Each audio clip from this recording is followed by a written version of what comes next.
சிம்ம ராசிக்காரர்களுக்கு மிகப்பெரிய பதவி, அந்தஸ்து எல்லாத்தையும் தரக்கூடிய ஆண்டாக சிம்மராசிக்காரர்களுக்கு இந்த தமிழ் புத்தாண்டு இருக்கும். ஒன்றே ஒன்று தான், சூழ்ச்சி வலையில் பின்னி அதில் சிக்கிக்கக்கூடாது. அந்த வகையில் மட்டும் கவனமாக இருக்கணும். சில முக்கியமான முடிவுகள், தைரியமான முடிவுகள்லாம் எடுக்க வேண்டியிருக்கும். பணம் கொடுக்கல் வாங்கல் விஷயத்தில் மட்டும் கொஞ்சம் கவனமாக இருக்கணும். ஆரோக்கியம் கொஞ்சம் பார்த்துங்க, ஏன்னா நேரத்தில் சாப்பிட்றது ரொம்ப முக்கியம்.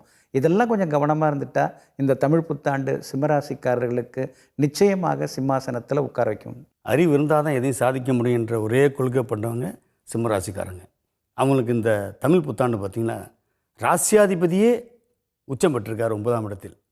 தகப்பனாருடைய சொத்து கிடைக்கும், மூதாதையருடைய ஆசீர்வாதம், இதெல்லாம் சிம்மராசி கிடைக்கக்கூடிய ஒரு ஆண்டாக அமையும். அதே நேரத்தில் பார்த்திங்கன்னா சிம்மராசிக்கு பகை கிரகம் சனி பகவான் 8ஆம் இடத்தில் அமர்ந்திருந்தாலும் உங்களுக்கு அஷ்டமச்சனி என்ற பயமே வேண்டாம். புத்தி கூர்மையோடு செயல்பட்டு வெற்றி பெறுவாங்கன்றது தான் உண்மை.